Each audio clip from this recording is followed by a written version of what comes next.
A grabar.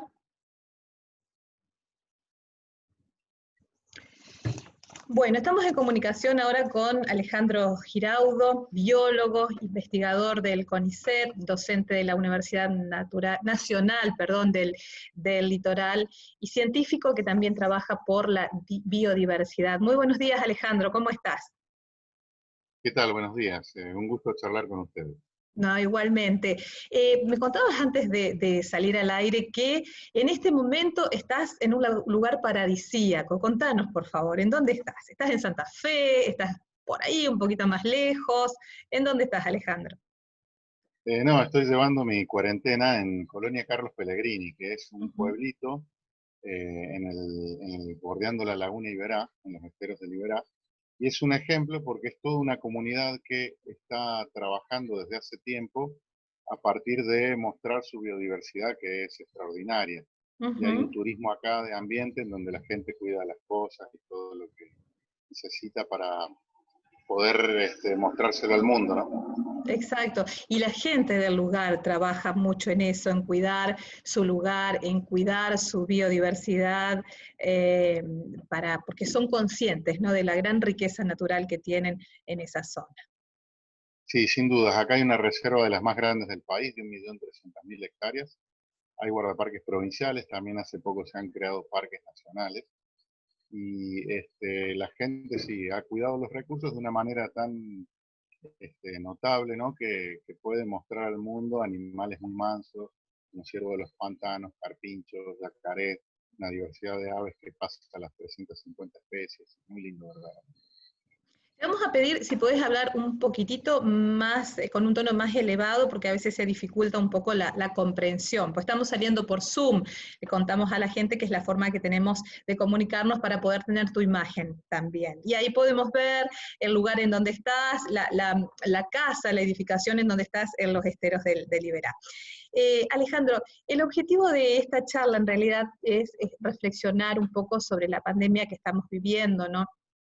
Entendiendo que una pandemia es una enfermedad que se escapa de control, que tiene el poder de circular por todo el mundo, por todo el planeta con una rapidez increíble, de matar a miles, millones de personas y también cambiar civilizaciones. Esto si vemos un poquito nuestra historia, ¿no? La historia del mundo, de la humanidad. Ahora, ¿qué vínculo hay entre las pandemias y la naturaleza? ¿O podría haber en esto del COVID-19 y la naturaleza? Bueno, en principio lo que quiero aclarar es que estas enfermedades existieron siempre y en algún momento se desataron. Bueno, se nos ha cortado se nos Ah, cortó un poquito la comunicación, te bueno. entendimos hasta estas enfermedades existieron siempre y en algún momento ahí quedamos. Bueno, en algún momento los hombres empezamos a tener un accionar sobre la naturaleza que empezó a generar mayor cantidad de zoonosis, o sea, enfermedades que se transmiten desde los animales hacia los humanos, y eso sería una zoonosis. Y eso tiene que ver con las grandes modificaciones ambientales que estamos desarrollando los humanos sobre la biodiversidad. ¿A qué me refiero con eso? Nosotros estamos transformando la Tierra casi por completo. Por ejemplo, cerca del 30-40% de la Tierra ha sido cultivada y hemos destruido los hábitats naturales. Entonces las especies animales y las plantas se van reduciendo a espacios muy pequeños y además están estresados. Una de las consecuencias de ese estrés es lo que nosotros llamamos crisis de la biodiversidad, que es la desaparición acelerada de especies. Hay especies que están disminuyendo e incluso extinguiéndose tan rápido como en la época de los dinosaurios, cuando cayó un meteorito que afectó a la Tierra globalmente. Incluso más rápido que en esos momentos. Fíjate vos que en esa situación, con la desaparición de especies, una de las cosas que pasa es que estos patógenos que antes estaban en muchas especies y eran difundidos, o sea, la biodiversidad tiene un efecto difusor. El patógeno se va contagiando a distintas especies, vamos a suponer de murciélagos, y Sí. por lo tanto no se vuelve grave, frecuente en una sola especie. ¿sí? Y además, al tener el estrés de que estos animales son capturados para su venta, comercio y para muchas cosas más, se dan dos posibilidades. Primero, que el estrés provoque que estos patógenos estén ampliamente difundidos en algunas especies silvestres, y después que, como estamos constantemente destruyendo los ambientes, interaccionando con estos animales, capturándolos, matándolos, consumiéndolos como hacen en la región oriental del mundo, ¿no? En lo que es Indochina, China, etc. Estos patógenos pueden saltar a los humanos. Y una cosa importante que venimos diciendo los biólogos hace muchos años es que así como tenemos una crisis de la biodiversidad y también estamos provocando una crisis climática, también hay una crisis de enfermedades emergentes. ¿Qué quiere decir eso? Estas enfermedades son cada vez más comunes y en este caso es una enfermedad respiratoria grave de la cual no se ha conseguido tratamiento. Entonces estamos en una situación en, como vos decís, miles de personas están siendo afectadas, pero bueno, tenemos que ver las causas. ¿A qué me refiero con las causas? Nosotros no podemos creer que esto fue algo casual y que no tuvimos nada que ver. Verdaderamente podemos corregir muchas cosas.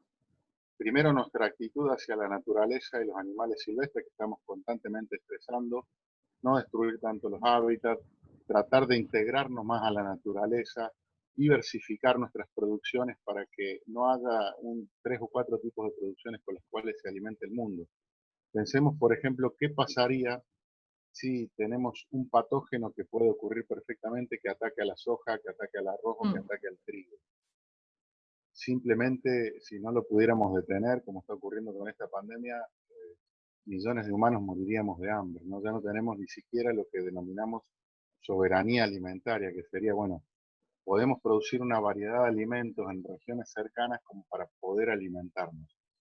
Ni hablar de cosas que había antes, como los cinturones hortícolas que rodeaban las ciudades que se están perdiendo, y esas son fuentes de alimentación cercana que, por ejemplo, en estos momentos, el alimentar a una población cuando tiene que estar recluida en sus casas es un problema, porque necesitamos transporte, necesitamos comercio.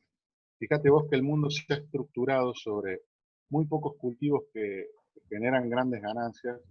Esa actividad agropecuaria que es intensiva destruye los ambientes. Esa destrucción ambiental está haciendo que haya cada vez más patógenos que van contagiando a los humanos. Y esto es lo que venimos advirtiendo los biólogos desde hace décadas. Los humanos vamos a recibir tarde o temprano un golpe, un revés de la naturaleza por lo que estamos haciendo. Te No pido un vamos a poder minuto. salir impunes de esto. Sí, por favor. Te pido un minuto, voy a ver si puedo mejorar un poquito la parte del audio. Se está entendiendo bien hasta ahora. Vamos a intentar levantar un poquito el volumen Bueno, y enseguida seguimos charlando. dale, dale. Miro, yo reviso mi volumen, pero está al máximo, creo. Sí, está al máximo mi volumen. No. Sí, metele, no. Disfrutando de un mate, está bien, en la pausa.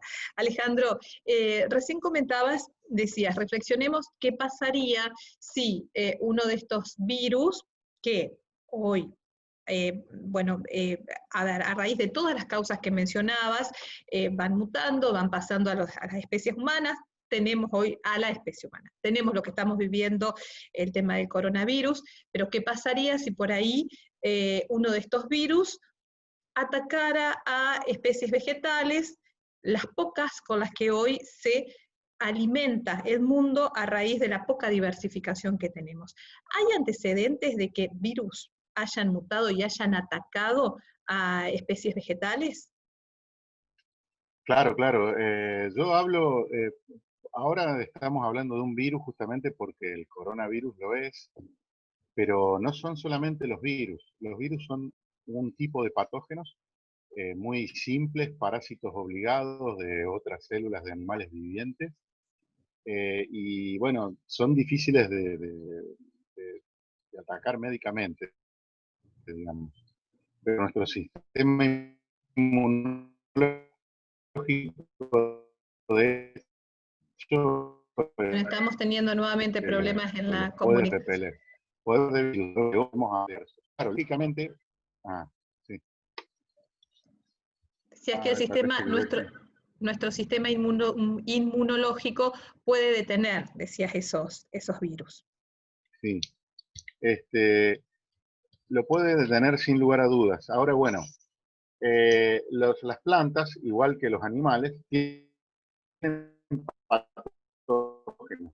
Esos No, no, vos sabés, Alejandro, que se está cortando patógenos, mucho. No te estamos entendiendo.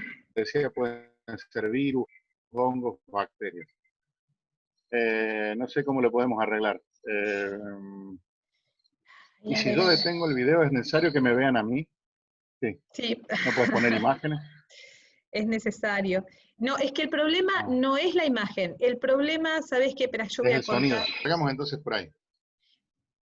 Bueno, seguimos hablando con Alejandro Giraudo. En este caso, vos comentabas, Alejandro, de el problema que significaría que por ahí estos virus también ataquen a los cultivos con los que las poblaciones humanas se alimentan. Y yo te preguntaba si hay antecedentes de que esto haya ocurrido anteriormente.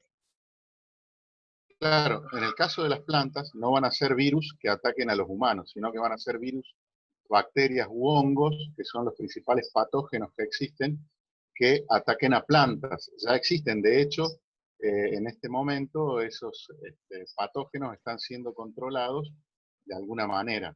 Sí, Ahora, bueno, esto podría pasar sin lugar a dudas, y lo importante es ver la vulnerabilidad que tenemos en este caso por estar haciendo lo que hacemos a nivel ambiental. Estamos reduciendo enormemente la diversidad de cultivos de los que nos alimentamos. Los estamos produciendo en zonas distantes. ujú, Pensemos que, por ejemplo, la población china depende de nuestras exportaciones, de las exportaciones de Estados Unidos, de Brasil, para alimentar a su población, y las exportaciones son soja principalmente. Entonces lo que estamos perdiendo es seguridad alimentaria. Si eso ocurriera y ese patógeno no pudiera ser detenido a través de la tecnología sanitaria sí. en un cultivo, podría desatarse una hambruna grande, lo cual lo que nos muestra es que en realidad nuestro problema es cómo están estructuradas nuestras sociedades. Mm, Nuestros modelos sociopolíticos tienden a la concentración de todo, la concentración de la tierra, la concentración tecnológica del alimento en unas pocas opciones. ¿Por qué? Porque ese tipo de concentración genera ganancias, que tampoco es cierto que esas ganancias estén distribuidas ampliamente, no es que todos gozamos de esas ganancias equitativamente, sino por el contrario, el sistema sociopolítico también está provocando algo que incluso es mayor que en la Edad Media o en la edad de las monarquías. O sea, una pequeña parte de la población posee la mayor parte de los bienes y ganancias, y una gran parte de la población mundial no tiene ni siquiera lo mínimo. ujú. Ahí tenemos un problema que es moral, que tiene que ver con la equidad. Fíjate vos que de la ciencia sale de una filosofía que se llama la ilustración. La ilustración dio dos revoluciones fantásticas en el mundo, que fueron la Revolución Francesa y la Revolución Norteamericana. Que la Revolución Francesa derroca a una monarquía por primera vez en Europa. Y fíjate que sus preceptos eran libertad, igualdad y fraternidad. Mira, Fraternidad entendida como, bueno, si alguien no puede tener lo mínimo para subsistir, yo tengo la obligación moral de ayudarlo. También eso dicen todas las religiones del mundo, ¿no? Y fíjate que esos preceptos morales, igualdad, libertad y fraternidad, están siendo olvidados en pos de cosas ficticias, como son, por ejemplo, la acumulación de dinero. ¿Qué logramos, digamos, acumulando dinero si destruimos nuestros ambientes? Si bajamos nuestra calidad de vida porque no tenemos agua potable, porque no tenemos acceso a los alimentos, porque estamos destruyendo la naturaleza y cambiando el clima. El cambio climático va a ser un desafío posiblemente peor que este coronavirus. Lo que pasa es que este coronavirus actuó rápido y lo tenemos que enfrentar ahora. El cambio climático lo vamos a tener que enfrentar en las próximas décadas, y nos va a plantear desafíos similares o tan complejos como este. Entonces, ante estos cambios del mundo, es una oportunidad para repensar las sociedades, repensarlas para que estén más integradas a la naturaleza, para que nosotros podamos tener otras opciones, por ejemplo, tener cultivos en los patios de las casas, en los alrededores de las ciudades, diversificar nuestra alimentación, lo cual también va a ser sano para nosotros, porque sabemos que, por ejemplo, el trigo, que es uno de los principales componentes de nuestra alimentación, provoca muchos problemas digestivos, ¿no? Lo sabemos perfectamente. y además empezar a valorar la diversificación de la producción, aunque eso no represente ganancias extraordinarias, representa lo que la naturaleza hace. La naturaleza nunca apuesta a un solo tipo de alimento, porque si Claro. no, no se puede responder a los cambios ambientales. La naturaleza nos brinda distintos tipos de frutas, distintos tipos de plantas comestibles, muchas, muchas. Estamos usando muy pocas opciones. Fíjate, acá hay dos cosas, ¿no? Por un lado, responsabilidades individuales que tenemos que asumir como ciudadanos, como consumidores, porque nosotros también somos los responsables de diversificar nuestra alimentación. No solo guiarnos con lo que el mercado nos ofrece, con la publicidad más linda, por lo que nos llega por los ojos, sino también ser responsables a la hora de tomar decisiones de qué voy a comer, de qué me voy a nutrir, qué es lo que voy a comprar. Realmente necesito todo lo que hay en el supermercado y me están haciendo entrar por los ojos, por los oídos, por todos los sentidos. Eso por un lado, ¿no?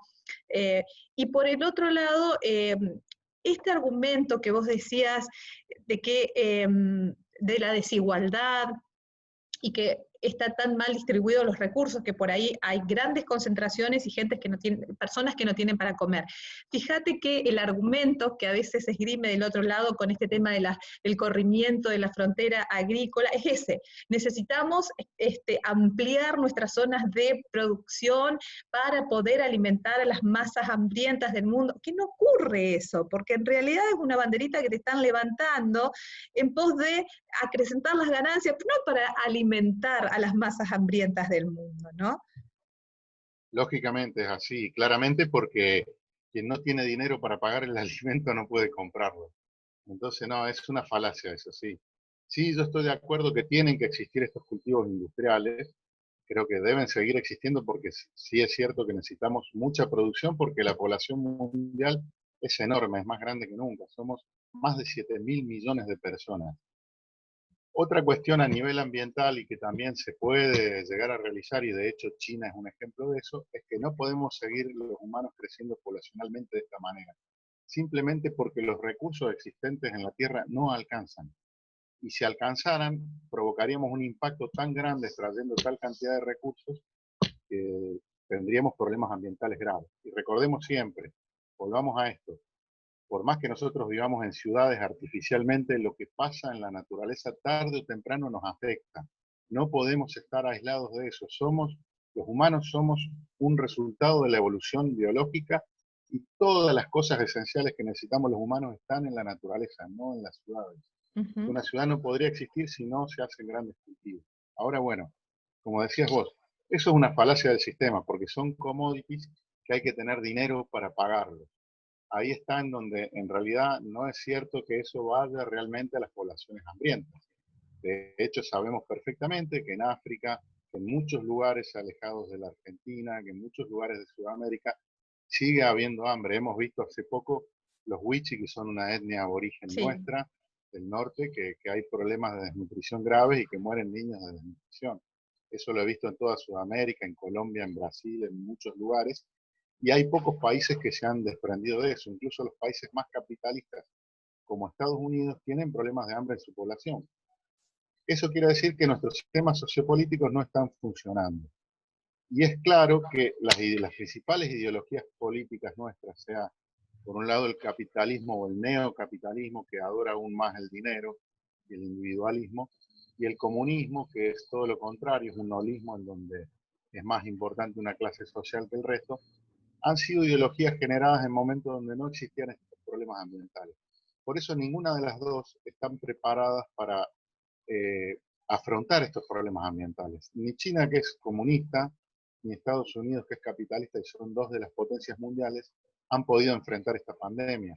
O por lo Ahora, menos no la han... les interesa enfrentar estos problemas ambientales? ¿Son conscientes o seguimos poniendo el dinero por delante de todo?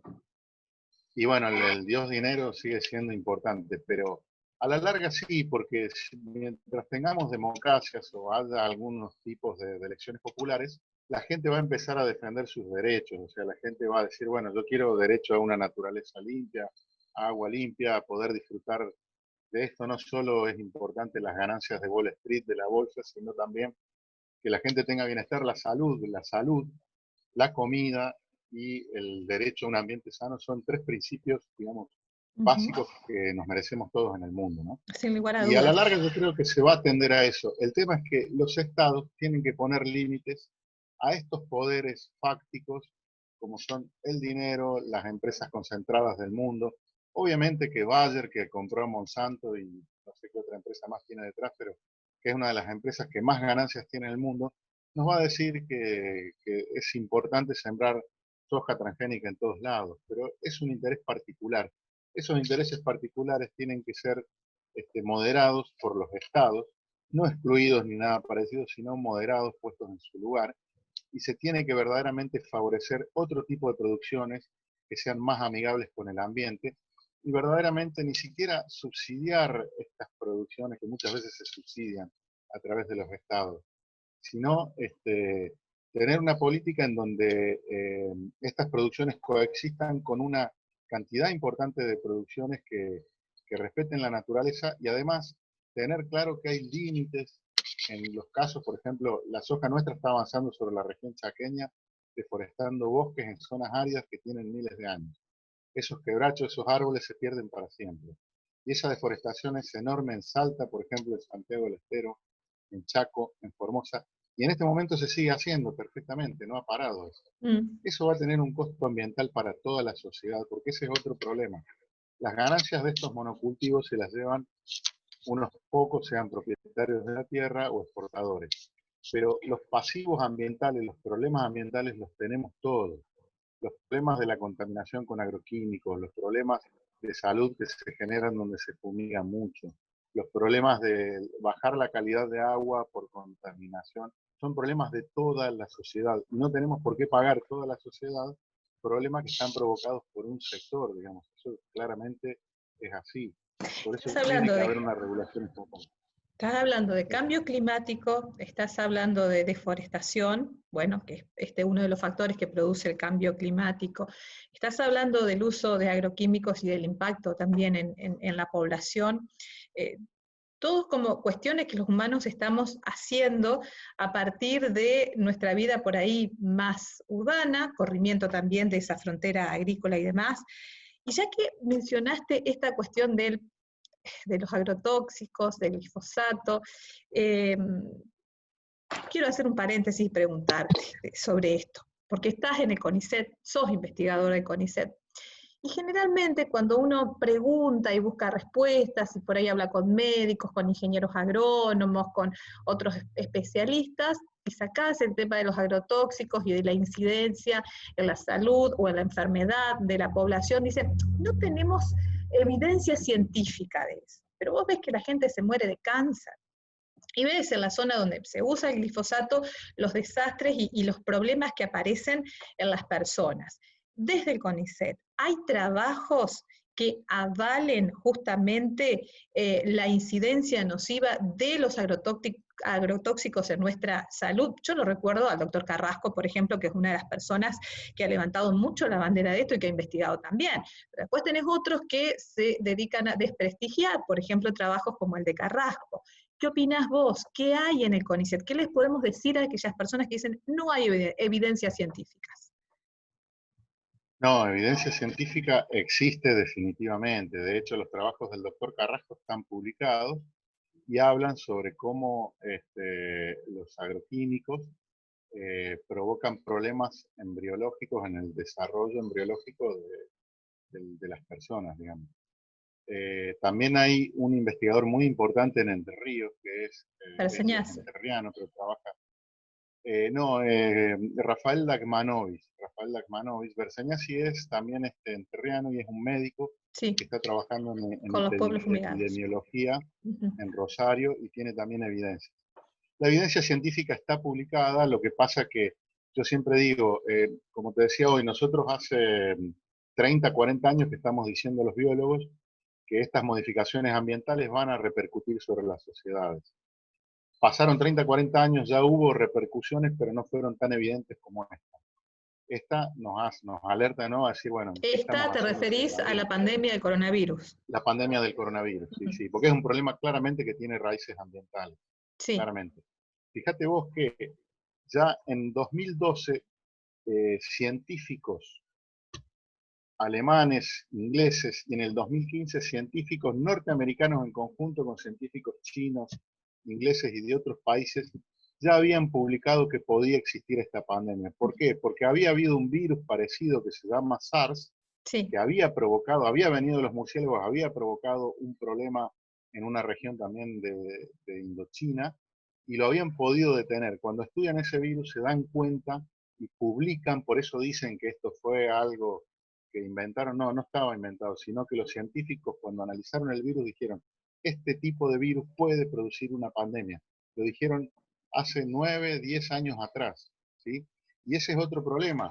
La sociedad, los políticos, quienes manejan el poder, no escuchan muchas veces ni a los médicos ni a los científicos, ¿no? Tampoco lo hacemos nosotros, seamos conscientes. O sea, cuando un médico nos dice, mira, si no haces esto y esto y esto, vas a tener estos problemas de salud, generalmente que nos creemos inmortales y no los escuchamos. Hay gente que sí, por supuesto. Pero lo importante sería empezar a escuchar a los técnicos científicos, y en realidad cuando se discute que no hay evidencia es porque verdaderamente no se han leído los trabajos y verdaderamente hay trabajos que prueban que provoca muchos problemas, por ejemplo, sobre anfibios, sobre peces, sobre la salud humana, y son biocidas, o sea, todos esos agroquímicos son biocidas, o sea, biocidas significa son moléculas desarrolladas para matar un ser viviente. Cualquier cosa que está hecha para matar un ser viviente no puede ser inocuo sobre los seres Claro. vivientes, sino simplemente no cumpliría su función. Ujú. Entonces, la inocuidad de esos agroquímicos no es real. Ahora, bueno, ¿tenemos que usarlos? Sí, tenemos que usarlos. Tenemos que usarlos sabiendo qué está ocurriendo y previniendo todo lo posible. Sí, también tenemos que hacerlo así. No podemos fumigar al lado de las escuelas, exponer a gente, porque esa gente se va a enfermar, porque Claro. son biocidas. Es algo lógico. Y no me importa si son uno o si son mil. No debería Ujú. enfermarse una persona si pudiera ser. Seguro. Que la cuestión de las estadísticas también, si me toca a mí, bueno, es grave. O sea, Veía un informe anoche justamente que hablaba de que al año, en algún lugar del mundo o en varios lugares del mundo, aparecen al menos 5 enfermedades emergentes, ¿no? Y que de estas enfermedades emergentes, alguna tiene la posibilidad o el riesgo de convertirse en pandemia.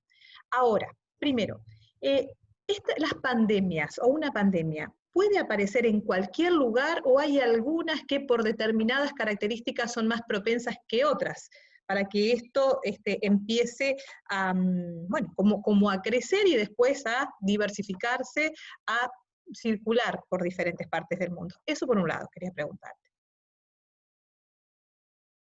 sí, verdaderamente, como te decía, dentro de esta crisis ambiental, las enfermedades emergentes son cada vez más frecuentes. Ya hay pandemias, pero simplemente esas pandemias que hay no provocan tanta mortalidad, ni preocupación médica, ni saturaron los sistemas médicos. Claro. El dengue, sin duda que es una pandemia, porque el dengue Ujú. comenzó en un lugar, es un mosquito que se cría en los ambientes, no es nuestro el mosquito del dengue. La Aedes aegypti lo trajimos de otro lado, ¿sí? Vino de otro lado, posiblemente con los barcos, de distintas formas. Se cría en ambientes urbanos y el dengue, hay muchos más casos actualmente en Argentina que de coronavirus. Ujú. Esa es una pandemia sin lugar a dudas, o sea que sí, pueden surgir en cualquier lugar, pueden expandirse o no, y pueden provocar o no problemas médicos, siempre los provocan, porque el dengue provoca muchos problemas. Más aún cuando entran varias cepas. Nuestro país tenía una sola cepa, ahora tiene varias. Cuando hay varias cepas, hay más posibilidades el que se contagia 2 veces con distintas cepas que tengan síntomas más graves que pueden llevar a la muerte. O Ujú. sea que en Argentina va a empezar a haber mortalidad por dengue, sin lugar a dudas. Y es algo también que tiene que ver claramente con problemáticas ambientales, de lo que hacemos en las zonas urbanas principalmente. Ahora, bueno, esto va a ocurrir, pero como te digo, la causa inicial son los graves problemas ambientales que estamos provocando los humanos. Si tuviéramos más bosques, más naturaleza, más animales, más biodiversidad, esto ocurriría con menos frecuencia. Por otro lado, las poblaciones humanas son enormes y hoy en día se comunican rápidamente. Ujú. O sea, llegan chinos a Argentina, llegan chinos a todo el mundo, van argentinos a todo el mundo, y pasa lo mismo con casi todos los países. Entonces, las enfermedades se están transmitiendo a través de las poblaciones humanas que se trasladan. ¿Tenemos que seguir trasladándonos? Sí, tenemos que seguir trasladándonos, no hay ninguna duda. Ahora, bueno, dos cosas importantes. En principio, lo que yo llamaría la falacia de la globalización. En principio, un país si tuviera autosuficiencia alimentaria, si tuviera autosuficiencia industrial, no necesitaría, por ejemplo, exportar o importar alimentos, exportar o importar cosas que son, y estoy hablando de cosas que son esenciales, por ejemplo, insulina, medicamentos, las cosas mínimas para tener una tecnología de confort mínima, cosas para energía.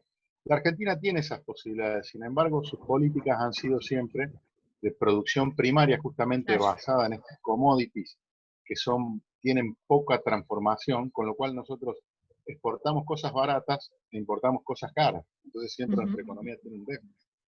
Ahora, si hubiéramos, en vez de haber seguido los preceptos de la globalización que le convienen a muchos países centrales, pero no necesariamente a los periféricos, nosotros tendríamos que tener economías más autosuficientes, con lo cual ahí importamos lo que queremos y no tenemos dependencia externa.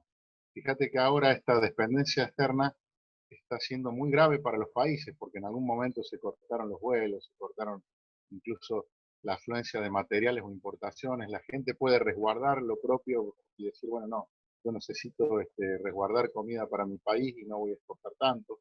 Y los países que necesitan esa comida van a entrar en un problema. Entonces, verdaderamente, como te decía, esto nos muestra que nuestra sociedad tiene falencias estructurales que llevan más o menos siempre a lo mismo, tanto en la salud como en el ambiente, como en cuestiones económicas fundamentales para la gente. Entonces, verdaderamente tenemos que reestructurar nuestras economías, nuestra relación con el ambiente, empezar de nuevo a conocer los ambientes naturales, a conocer la biodiversidad, a ver que eso es para el disfrute además de para consumirlo, a ver que la naturaleza tiene límites, los humanos tenemos límites y esos límites significa que no vamos a poder hacer todo lo que querramos, pero en la vida pasa eso.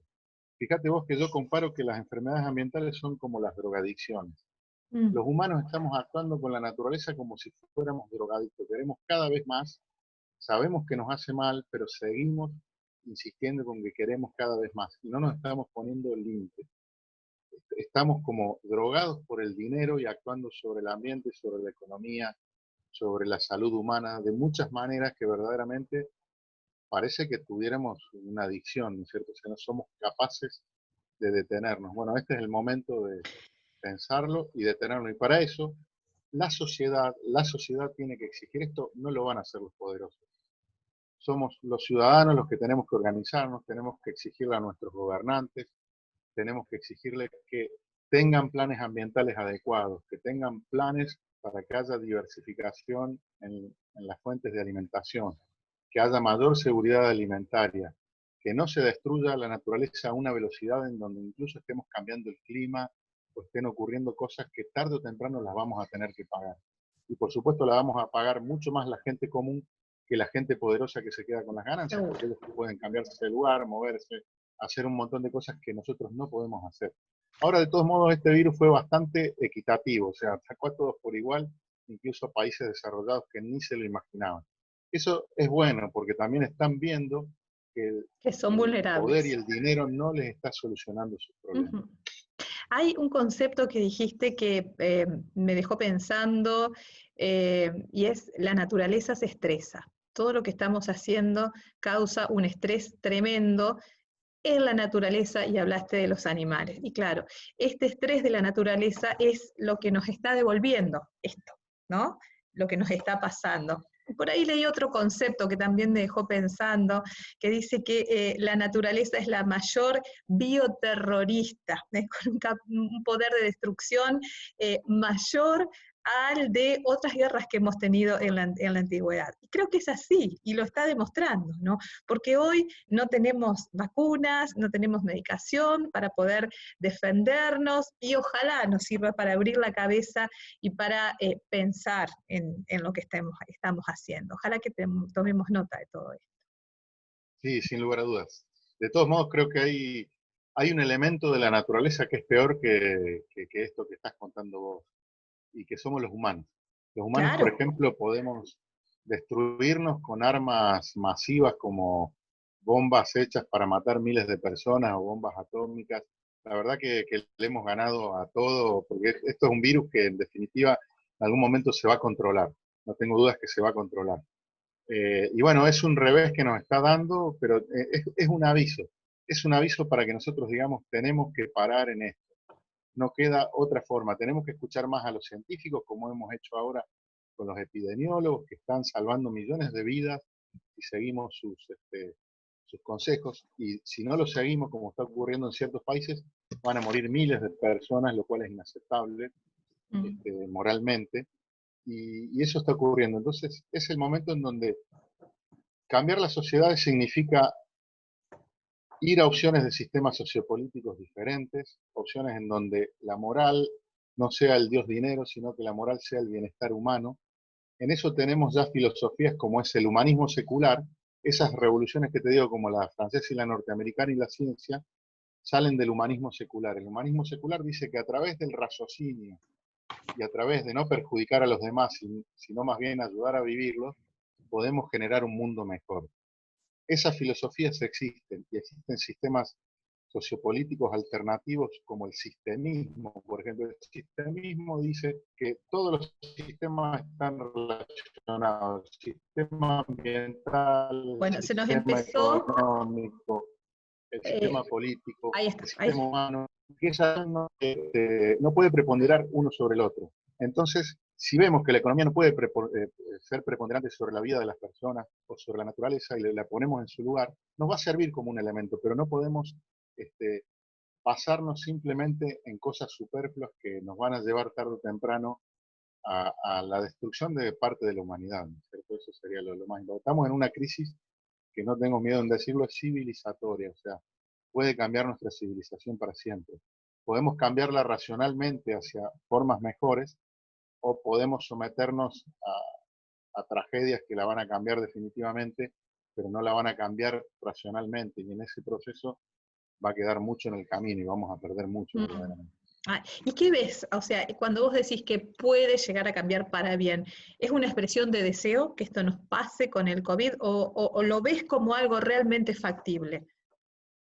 Y yo miro siempre, por ejemplo, Europa, que tiene un capitalismo más moderado, por ejemplo, Francia e Inglaterra mismo, que es el centro de la revolución industrial y del capitalismo, reconocieron que tenía que haber regulaciones sobre cuestiones económicas y que había cosas que tenían que cambiar. Eso me parece interesante. No, Estados Unidos no reconoció nada, lógicamente, Nada. porque está, claro, no, está en el capitalismo extremo, digamos, y de hecho ellos quieren que la gente siga saliendo a producir, etcétera, etcétera. Creo que Europa ha sido más moderada y ha habido dentro del desarrollo europeo, que tiene mucho más años que Estados Unidos a nivel de civilización organizada, y los chinos posiblemente también son una civilización más antigua, puedan responder de alguna manera en donde haya cambios concretos. Pero sobre todo, todas las personas que fuimos afectadas por eso tenemos que exigir agendas ambientales y sociopolíticas adecuadas, equitativas, una salud, por ejemplo, pública, con acceso a todos, que no implique siempre priorizar las ganancias sobre el bien común. Si no lo exigimos todos, sí, no creo que venga de los empresarios o de los grandes poderes, porque ellos obviamente trabajan para sí mismos, hay algo obvio ahí. Y también tenemos que acceder a sistemas sociopolíticos en donde el Estado vuelva a tener un peso grande en regulación a favor del bien común y de las comunidades. Eso me Resuena, parece súper importante. resuena en este momento en mi mente varias voces y también la de la gente que dice no, no a las vacunas, no a las vacunas, porque nos dañan y que realmente aspiran a un mundo así, sin vacunas y que no vacunan a sus hijos.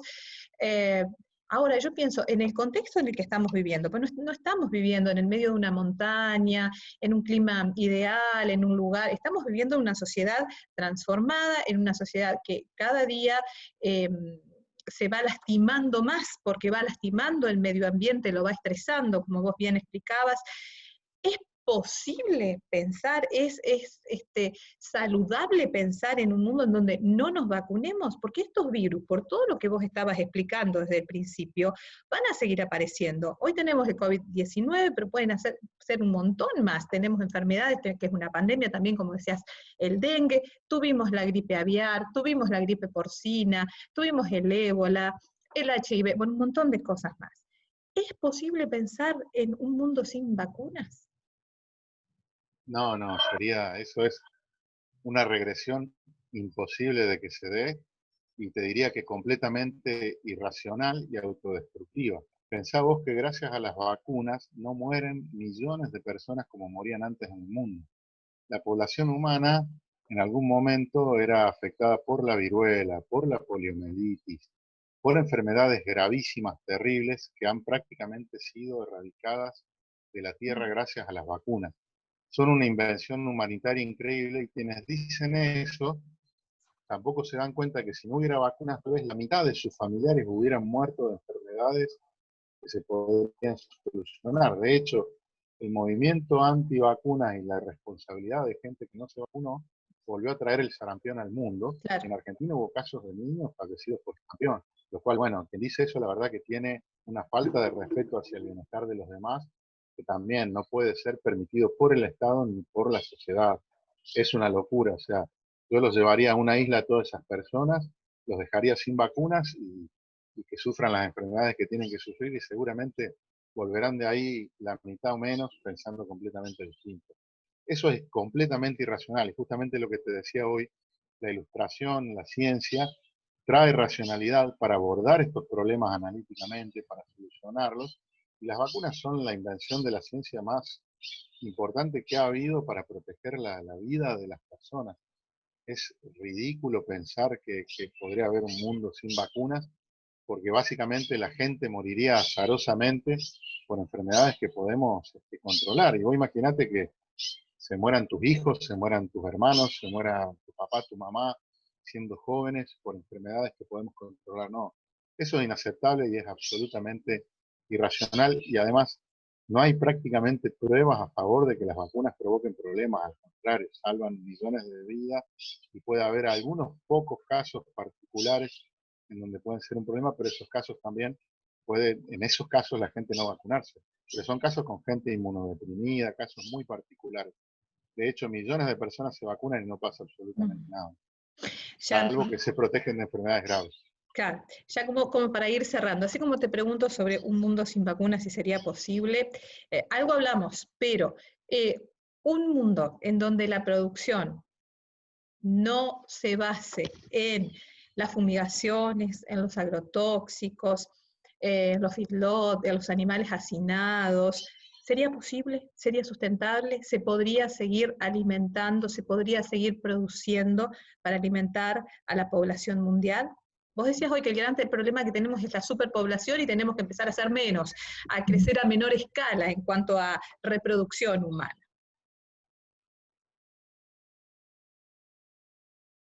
Sí, exactamente. Una cosa importante sería esta. El cambio no va a poder ser brusco, va a tener que haber un proceso. Tenemos modos de producción que, por ejemplo, posibilita lo que se llama agroecología, que serían producciones más amigables con el ambiente, sin agroquímicos, más diversificadas, pero esas producciones generalmente no las van a hacer grandes terratenientes, las van Claro. a llevar adelante personas que tengan menor superficie. Y tenemos que darle más valor a esa sociedad. Ese tipo de alimentos tienen que ser mejor pagos, porque verdaderamente traen muchos beneficios. Y yo no tengo dudas que tiene que haber más carga impositiva sobre estas producciones que se hacen con biocidas. Eso va a ser un proceso transicional en donde ya tenemos cosas que están ocurriendo. Por ejemplo, hay un productor de Santa Fe que se llama Remo Bénica, que en sus 2.000, 3.000 hectáreas que podría producir soja, está produciendo agricultura sin agroquímicos, y tiene verdaderamente un buen pasar económico, y sobre todo está cuidando la tierra para generaciones futuras. La soja Claro. también, y los pocos cultivos que se hacen, están degradando el suelo, están degradando los nutrientes, o sea que no se va a poder hacer indefinidamente. Tiene que haber una transición, no tengo duda. Tenemos que aplicar métodos de control de la población humanitarios que son posibles entre esto me refiero a la planificación familiar, o sea, este, limitar la cantidad de hijos que uno tenga, digamos, eso se puede hacer porque se ha hecho en muchos lugares. De hecho, en la Argentina no tenemos un problema de crecimiento poblacional elevado, pero ya tenemos que sí tratar de intervenir mucho más sobre ciertos sectores sociales que están, sin duda, por falta de planificación familiar, teniendo muchos hijos. Pero eso se hace a través de políticas de salud pública. Y de hecho la Argentina la tiene. O sea que la población del mundo se puede estabilizar e incluso bajar por métodos humanísticos en donde incluso las familias vivan mejor porque no tengan que alimentar 10, 15 hijos, como ocurría antes, ¿no? En algunos casos. Todo eso es posible, se sabe cómo hacer y la ciencia va a seguir resolviendo esos problemas. Y además tenemos que informarnos mejor. Hoy tenemos muchos medios para informarnos, pero a su vez tenemos mucha basura dando vueltas. O sea, mucha información falsa, muchas mentiras, muchas ideologías que generan mentiras para que la gente siga determinadas cosas.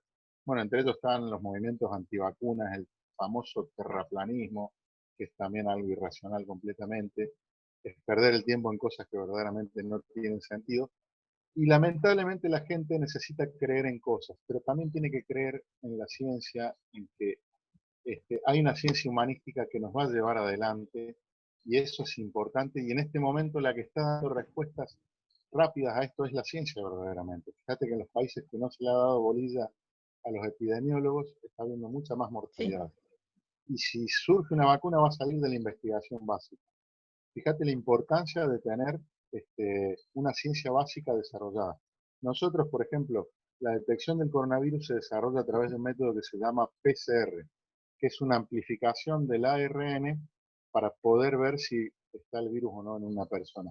Esas técnicas el CONICET la tienen un montón de institutos. Y gracias a eso se pudo diversificar, que no sea solo el Malbrán quien hiciera las determinaciones. Ujú. Por supuesto hay que tener métodos de bioseguridad para que el manejo de material contaminado con el virus no se esparza entre quienes lo están analizando. Pero esas técnicas están y las conocen nuestros investigadores y se inventaron a partir de la investigación. Eso muestra la importancia de lo que yo llamo esto, la ciencia, con una sociedad informada y con la educación y la salud de la mano y la buena alimentación, junto con un sistema político que valore eso, va a ser parte de la solución que necesitamos, ¿no? Yo Y esas soluciones están disponibles. quiero aprovecharte Sí. al máximo. Es como que voy cortando, pero digo, no, no, no, me queda otra, me queda otra, me queda otra. Quería pedirte tu opinión. Habrás escuchado seguramente un montón de veces a este biofísico radicado en Francia, Andreas Kalkler, que él habla del dióxido de cloro, del CDS, como una fórmula que en este momento, o un producto que en este momento podría llegar a desactivar virus y bacterias.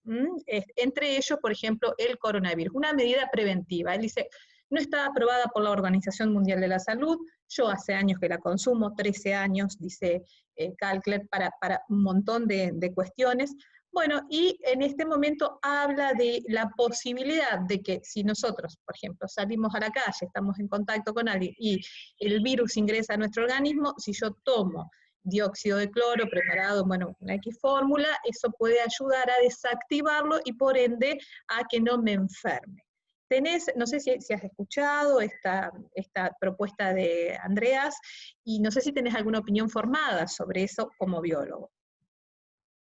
Mirá, que lo diga un científico no necesariamente lo hace válido.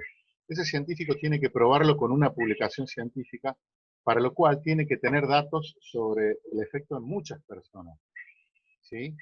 Para eso tiene que pasar por todos los protocolos que hay, humanistas obviamente, en donde no se puede trabajar de cualquier forma probando eso sobre las personas. Hay que trabajar con una ética muy estricta, una ética médica, en donde no se puede afectar a las personas, no se puede someter a cualquier cosa, y eso hay que hacerlo sí o sí, si no nos convertiríamos en mengueles, ¿no es cierto? Y nadie quiere eso. Entonces, para mí tiene que, si verdaderamente funciona, tiene que pasar ese proceso que está regulado mundialmente, no tengo ninguna duda, y en todos lados es parecido. Y una vez que pase ese proceso, haber una publicación científica que lo pruebe y ahí usárselo. Con una vacuna tiene que pasar lo mismo. o sea, el fin no puede justificar los medios. Yo no Claro, puedo él lo que sostiene usar es... medios inhumanos y probarlo en gente sin saber verdaderamente qué Exacto. hace, ¿sí? Y si tiene contraindicaciones peores que enfermarse del virus, por ejemplo, porque quiero parar una pandemia. No, al fin nunca justifica los medios. Ujú. Los medios tienen que ser siempre éticos y en este caso si se prueba y sale una publicación, ojalá que se logre, pero no podemos acortar caminos, sin Yo lugar a no sé dudas. si la publicación está, él Yo la desconozco también. claro, no sé, la verdad que no sé. Es lo que él dice a través de informes que he visto, notas que le han hecho, es que como es una medicación muy económica, obviamente que no gusta a la industria farmacéutica, que molesta a muchos y que inclusive esto es lo que hace que se permita su uso y su comercialización. Y además, él ha denunciado que que ha sido perseguido un montón de veces y demás, y que hay casos probados en persona. A ver, yo repito la información que él da en sucesivas Claro, claro, pero mientras lo diga él, como te digo, pruebas. claro, mientras lo diga él no es válido. Tiene que ser una publicación científica Ujú. que es revisada. Los científicos hacemos un estudio, lo sometemos a nuestra comunidad, tenemos revisores, 3 o 4 revisores que dicen, bueno, este trabajo fue bien hecho, este trabajo tiene fundamento, o incluso puede decir, no, tiene problemas, no lo vamos a aceptar hasta que no se solucionen Claro. estos problemas, porque la investigación, más que crecer sobre certidumbres, la investigación, cometemos errores, pero nos equivocamos cada vez menos porque los vamos perfeccionando nuestros errores a través de la crítica de la misma comunidad científica. Ujú. Eso es algo que hay que entender, que la ciencia más que certezas sabe que está eternamente equivocada y que tiene que mejorar indefinidamente a nivel infinito para ir siendo más preciso en sus conocimientos. Yo creo que eso, si estuviera publicado ya se habría hablado en el ámbito científico y estaría sin duda aplicándose, porque eso puede ocurrir en algún momento en donde no hay una pandemia, pero cuando hay una pandemia me parece que ya cuando mueren miles de personas, los intereses farmacéuticos van a ser dejados de lado por lo menos por algún país, y no sé de ningún país que lo haya aplicado. Y si la Organización Mundial de la Salud, que como las Naciones Unidas es un organismo independiente, donde no tienen un fin político, está diciendo que eso no está probado, es altamente probable que no esté probado, porque ahí hay especialistas de los mejores del mundo que están sin un fin político, que son técnicos y científicos muy buenos y que seguramente lo han analizado, ¿no? Yo no soy Ujú. parte de la Organización Mundial de la Salud, ni siquiera soy epidemiólogo, yo soy un biólogo que estudia la biodiversidad, pero seguiría en este momento tan grave lo que dice la Organización Mundial de la Salud, porque son un grupo de científicos de todo el mundo que no siguen verdaderamente un precepto ni político, ni económico, ni están influenciados a ese nivel, digamos. Bueno, finalmente, Alejandro, no sé, lo que quieras decir como para cerrar, si quieres hacer una síntesis, si quieres dejar algún pensamiento como para que nos quedemos reflexionando, te escuchamos. Bueno, yo como biólogo y como persona aprendí que lo más importante es la vida, ¿no? La vida en todas sus expresiones, desde una planta, incluido un virus, ¿por qué no? Una Mm. bacteria, un hongo, un animal, los animales, la Es enorme vida. diversidad que tenemos, son cosas maravillosas. Cuando uno estudia a los seres vivientes, son cosas maravillosas. Fíjate vos, el mismo coronavirus, si bien infecta a mucha gente, hay algunos que no sufren síntomas, o sea, no es un arma mortal, o sea, hay personas que no les pasa absolutamente nada y otras que sufren de algo grave, pero no es que sea un organismo malo en sí. Toda la vida es maravillosa, está relacionada, va a seguir relacionada y somos seres vivientes los humanos. Necesitamos del resto de los seres vivientes para alimentarnos, para tener agua limpia, para que podamos seguir con las cosas esenciales para el hombre. Tenemos que cambiar nuestra filosofía y dejar de endiosar a cosas banales que no le sirven a nadie. Tenemos que hacer eso ya, no tenemos mucho tiempo. Y una de las formas de empezar es empezar a conocer la naturaleza, a vivirla, a respetarla, y eso nos va a llevar también a respetar a todos los humanos. Y entonces vuelvo a los principios de la ilustración y la ciencia. Igualdad, que seamos todos iguales, que tengamos todas las mismas oportunidades. Libertad, que seamos libres de hacer lo que queremos mientras no perjudiquemos a nadie. Y fraternidad, que los humanos nos ayudemos los unos a los otros cuando tenemos necesidades.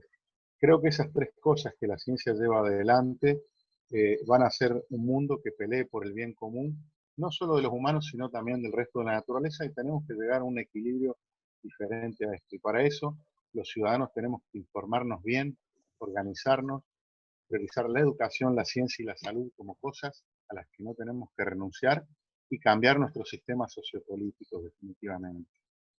Bueno, eso es lo que dejaría. Lo más importante es la vida.